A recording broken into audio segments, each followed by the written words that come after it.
Good morning, everybody. I welcome you all back. Yesterday we finished the pollution, and today I will start new topic, that is ecosystem. Like pollution, ecosystem plays immense roles in clearing the competitive exams. I hope you are revising. All are reverting back with positive inputs, but the best return gift I can get is get the clear all the competitive exams in your way.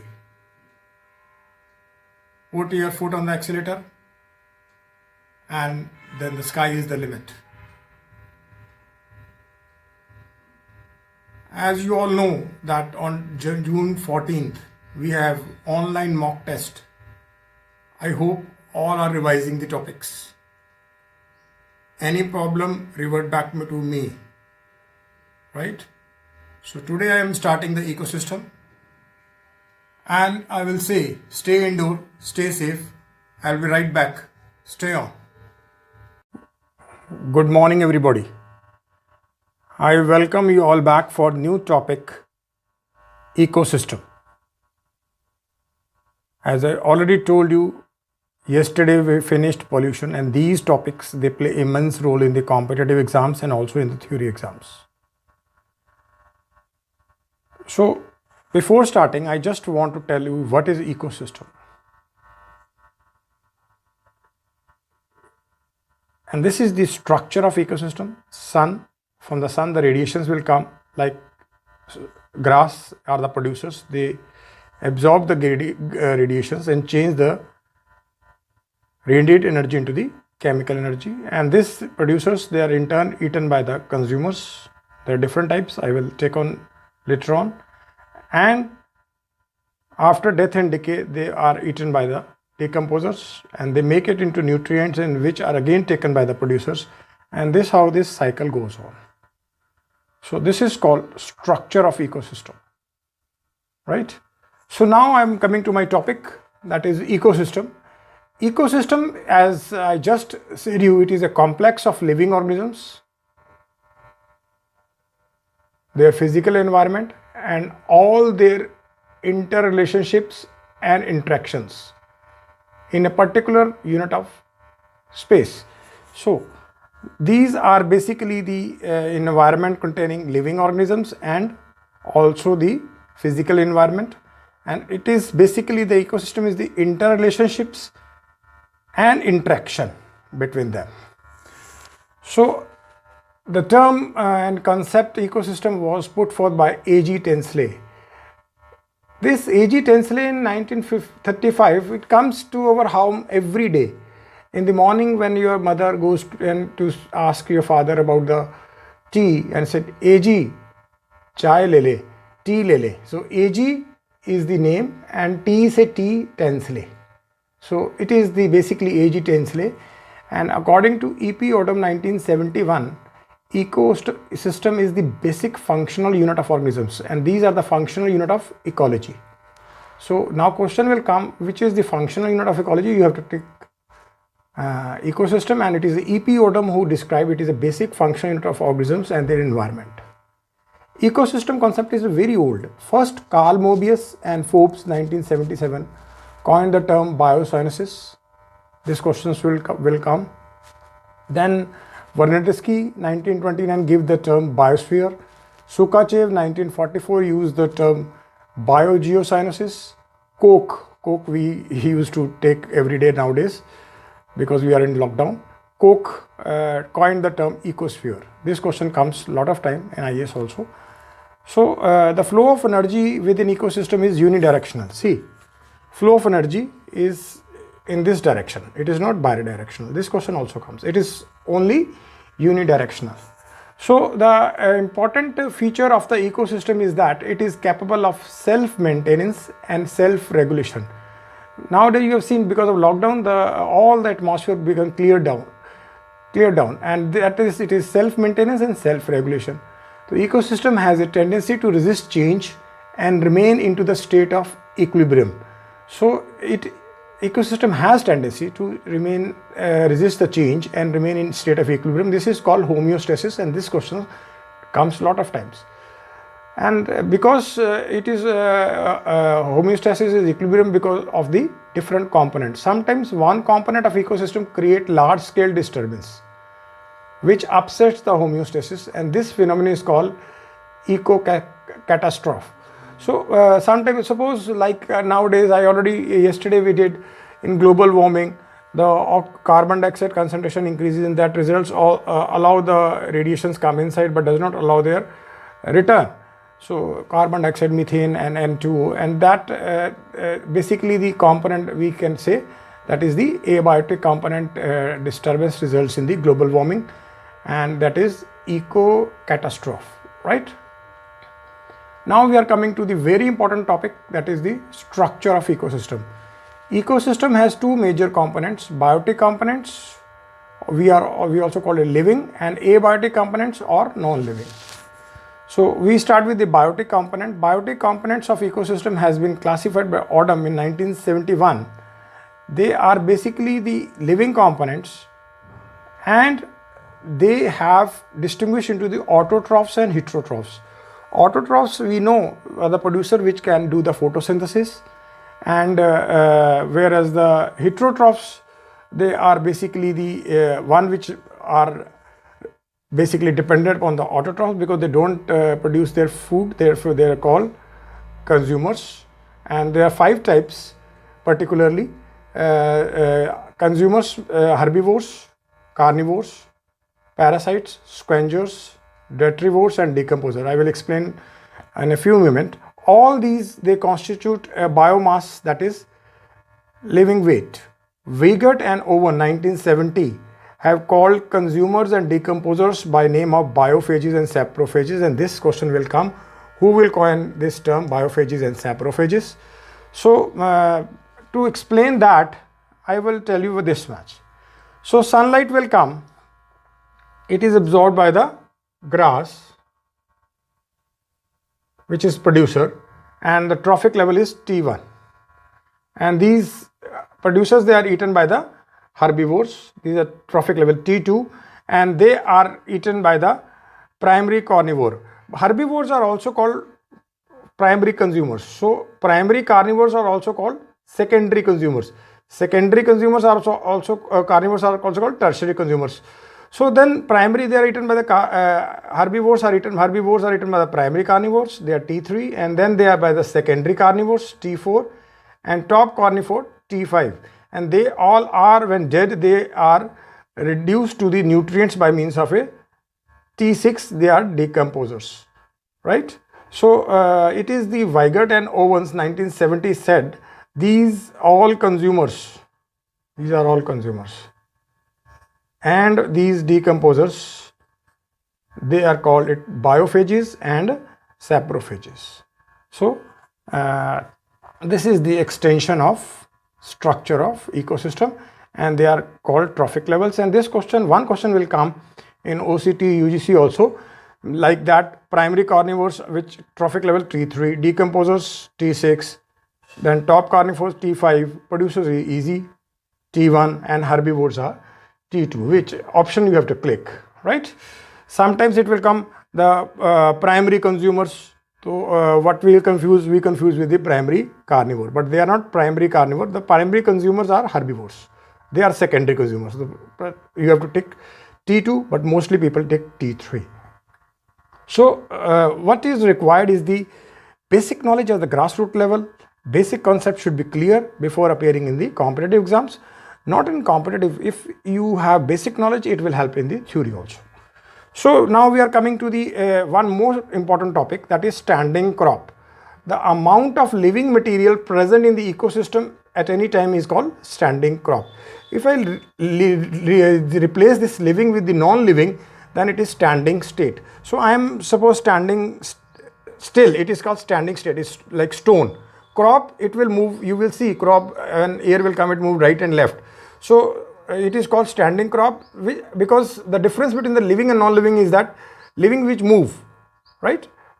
Despite the fact that crop we will say, because I already explained in class that J.C. Bose already invented crescograph, which says that the plants are living. So living is the standing crop. So now we are coming to the first, that is the producers. So producers, they are autotrophic plants which convert the light energy of the sun into the chemical energy, and they are called transducers because they are called converters. This question will come. So sometimes question come, transducers are in which trophic level? It is T1. So these are green plants, trees, shrubs, herbs, phytoplankton, etc. A lot of list is big. So these plants are known as photoautotrophs because they use, photo means light. About 99% of living mantle of earth is made up of producers, and the rest 1% is the consumers, parasites, scavengers. So producers, what they do the photosynthesis, and oxygen is produced as a bioproduct of the photosynthesis, and this oxygen is used in the respiration by the living organisms to release the energy which is contained in organic compounds. So the plants are called primary producers, and the animals which depend on the plants for their food, but they can't synthesize food, they are heterotrophs, so they are called secondary producers. This question also comes. So now we are coming to the next part, that is the consumers.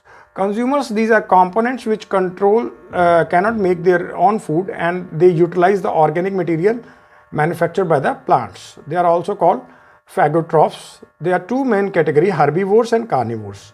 Herbivores or very important, primary consumers directly feed on plant matter like cow, goat, rabbit, etc. They are dependent upon the plants for food. Alton called them key industrial animal.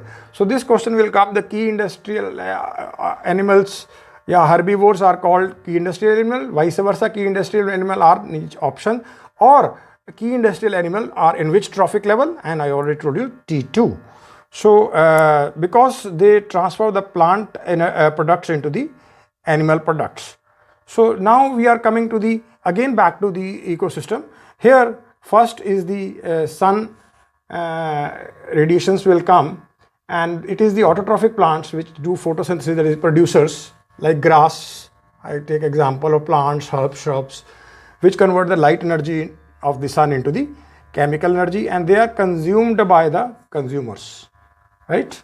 And these consumers, which are also called key industrial animals by the Alton. So now we are coming to the, like here also producers, then we have herbivores, which are also called primary consumers, and now we will move to the line of carnivores. Carnivores are those which feed on flesh of other animals. Secondary consumers or primary carnivores eat themselves, eat the herbivores. They are in turn eaten by the, I already told you, carnivores which eat flesh, and they are called secondary consumers, and primary consumers are herbivores. But they are primary carnivores. First one to start eating, they eat the herbivores. They are in turn eaten by the secondary carnivores, example snake, wolf. The secondary carnivores are again eaten by the top carnivores which prey on all other carnivores, but they are not themselves killed. That is, we have the lion, tiger, right? So now we are coming to the last part of this are decomposers. Decomposers include bacteria, fungi and actinomycetes, which break down complex organic matter to release the simple substances. Decomposers are also called saprophages or biophages, and I already told you Wiegert and Owen describes these decomposer or consumers as biophages and saprophages, and other name is the micro consumers because they are small in size and they are consumers, that is they are called micro consumers. So they release the material which is cycled back into the soil and the atmosphere. So decomposers are heterotrophic in nature because they depend upon the dead organic matter. So I already told you the structure of ecosystem, and producers, they are eaten by the consumers. Producers, they all die, or carnivores, and they are decomposed by the decomposer, which are also called micro consumers, and they change them into the nutrient cycle, nutrients, and these nutrients they move back to the soil and to the atmosphere by means of a nutrient cycle. So now we are coming to the next part, very important part, that are detrivores and scavengers. Scavengers are animals which feed on the dead bodies, that is vulture, and detrivores feed on the organic fragments, that is earthworm. We know that earthworm, it is used in the composting because it breaks the feed on the organic fragments and it change the farmyard manure into the vermicompost. Both detrivores and decomposers are also called reducers. This question will come. So these are called reducers. So question will come, the reducer are in which trophic level? T6, because they remove detritus and dead bodies of the organisms. So next, the fifth part is the parasites. Some organisms like viruses, bacteria and fungi obtain their food by feeding upon the various living tissues of plants and animals, and they are called parasites, and these parasites are heterotrophs. So now we finish this chain, that is structure of ecosystem and these trophic levels, T1, T2 herbivore, T3, T4, T5, and then we have the decomposers, right? This part will be finished, and besides that, the tree of ecosystem, I already told biotic component I have finished, producers, consumers and decomposers. So now I will start the next part, because ecosystem structure has two components. Biotic I finished. Now I move to the abiotic components. So abiotic components, as I already told you, Odum 1971 has classified the abiotic components of an ecosystem into three parts. First is the inorganic substances, second organic substances, and third climatic or physical factors. So now I will start the inorganic substances. They include water, that is in hydrosphere, minerals in lithosphere, that is in towards soil and rocks, and the gases in atmosphere. The organic substances required for the synthesis of the inorganic substances are required for the synthesis of organic substances called inorganic nutrients. We know, very simple, like CO2 plus H2O, and it gives rise to C6H12O6. So inorganic nutrients, they combine to form a organic substances, and hence they are also called, inorganic nutrients are called biogenetic substances. The nutrients keep on circulating in the ecosystem. They are picked by the producers, passed on to the consumers and transferred back to physical environment through the activity of detritus, feeders and decomposers. So this is very simple, like that sun has given the energy, light energy is converted into the chemical energy, producers are eaten by the consumers, and consumers, producers and carnivores, they are basically changed into the nutrients by, and that is called by decomposers, and these nutrients, they move back to the atmosphere and soil by the nutrient cycle.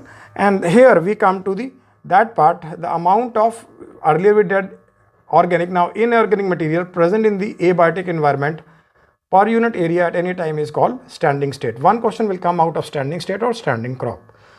So now we are coming to the second part, that is organic substances.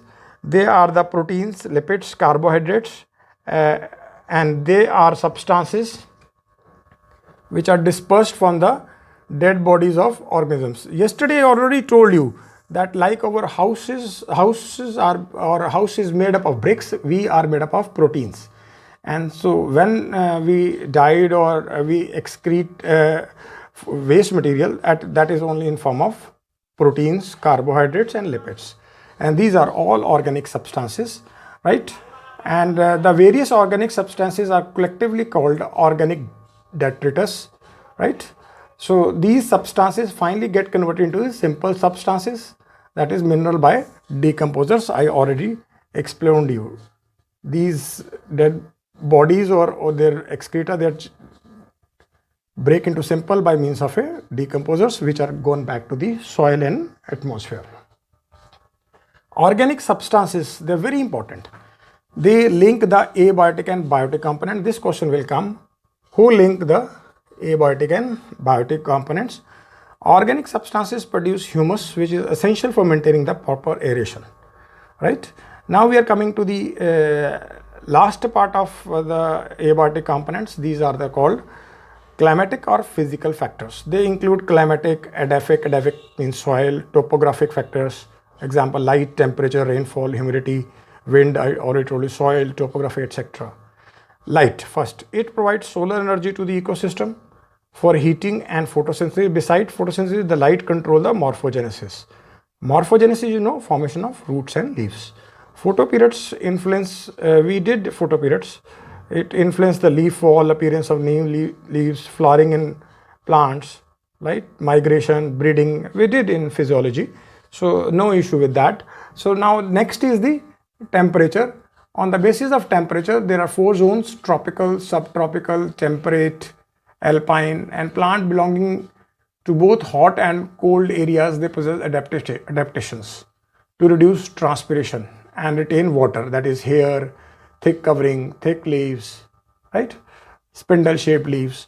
So these are the basically modification which occurs in the plants to prevent the loss of water. Then we have a rainfall. Amount and periodicity of rainfall determine the type of terrestrial ecosystem, that is, it is evergreen if continuous rainfall more than 400 centimeter. Deciduous, it is over area where the rainfall is a bit scanty. And then we have scrub grassland which are above the temperate, that is tree line, and desert where the rainfall is less than 50 centimeter and it has basically the plantation in form of open shores, right? So now we are coming to the humidity. Transpiration is inversely proportional to the humidity. Humid areas have less transpiration, they have abundant dense plant growth with epiphytes, and dry areas we have sparse vegetation. Then soil, its texture, pH and fertility determine the type of vegetation, right? Alkaline soil, acidic soils. And then we are coming to the topography. So plain, slope, valley, north and south face of mountain.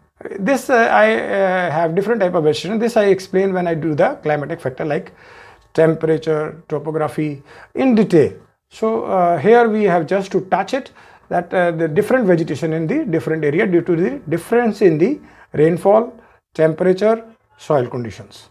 So now I am coming to the concluding part of our today lecture, that is types of ecosystem. Odum has classified the ecosystem on the basis of community metabolism, and on the basis of that is the ratio of photosynthesis and respiration. There are 3 types. If P and R ratio is 1, that is ratio of photosynthesis and respiration is 1, that is called stabilized system. And if it is photosynthesis is more, that ratio is more than 1 and respiration is less, then it is called autotrophic, because there the autotroph plants are more, they can do the photosynthesis. And reverse, where it is less than 1, then respiration exceeds photosynthesis, then they are a heterotrophic system and basically consist of the consumers and carnivores. So this question will come, biosphere or ecosphere is the largest ecosystem, right? This is very important, right?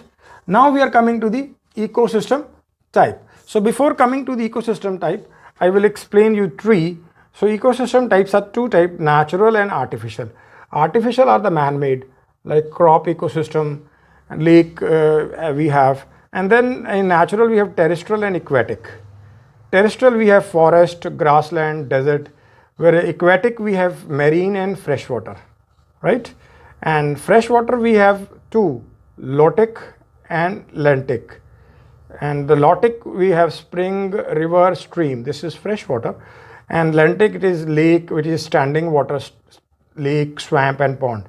So this question will come, the lake comes in the lentic, and whereas the rivers they come in the lotic. So now I am coming back to again the ecosystem. The first is the natural ecosystem. These are ecosystems which are basically produced under natural circumstances with the intervention of man. On the basis of habitat, they are aquatic ecosystem, that is the freshwater ecosystem, which include pond, lake, river. The marine ecosystem include ocean, sea and estuary. And then terrestrial ecosystem, they include forest, grasslands and desert. And then second type we are coming to the artificial or man-made. These are ecosystems which are created and maintained by man, that is, I already told you, we are growing crops, that is croplands. Then we have aquarium, we have in house, that fish aquarium. And then every house maintain the garden. These are basically the artificial ecosystem. So then we are coming to the incomplete ecosystem. They are the ecosystem which lack one of the 4 basic components that is abiotic producer, consumers and decomposers. Suppose example, caves, they lack the producers because no light is there, so producers are not there, but contains only consumers and decomposers, which I explained later on. There are two food chain in our ecosystem. As we know, in natural ecosystem, no food chain like thing occur, food web is there, but in theoretical point, I tell you, two food chains, that is grassland food chain and detritus food chain.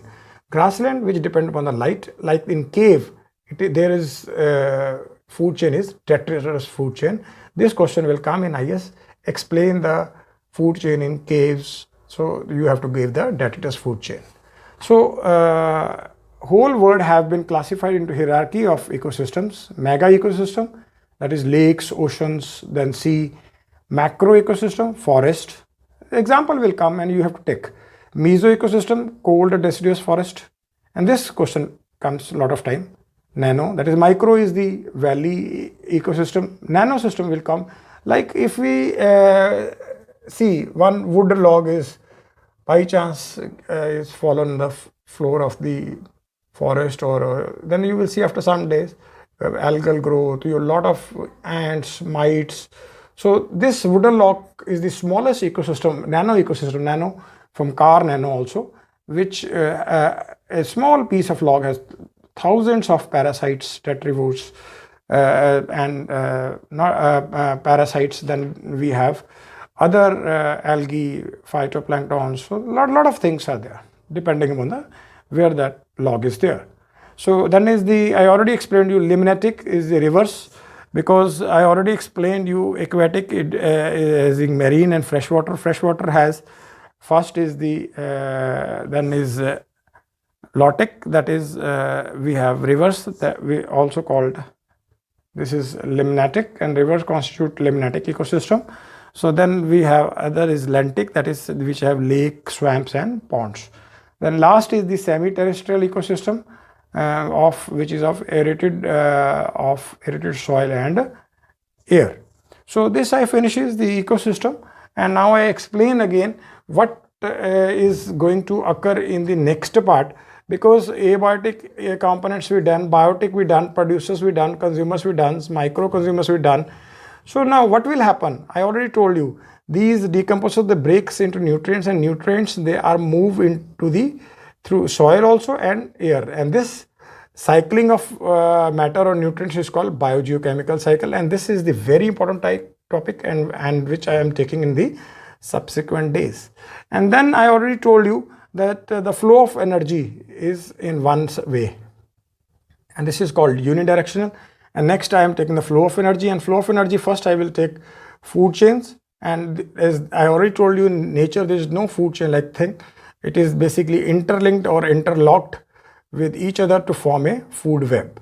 So after food chain, food web, I will go to the flow of energy in the ecosystem. So after finishing the ecosystem, the other part of ecosystem I will taking subsequently is ecosystem has lot of communities, and we can do it from reverse. What is individuals? The group of individuals are called population, and the population form the community. So we have lot of their community ecology, population ecology. So this I will take in the, this is the whole ecosystem we have. So a big topic. So I already told you. So it take a lot of time to explain it. So but it is very important through the competitive points. So please, this is the part 1 of the ecosystem. I have lot of parts in this, at least 4 parts, like in case of pollution we did. So please do this and try to revise, because on mock test we have on June 15, these topics, they contain approximately 10 to 12 questions, not in this mock test but also in OCT, UGC, IAS, all IFS, the questions are there. Nowadays IFS also has MCQ. So be indoor, be safe. So take care, bye bye.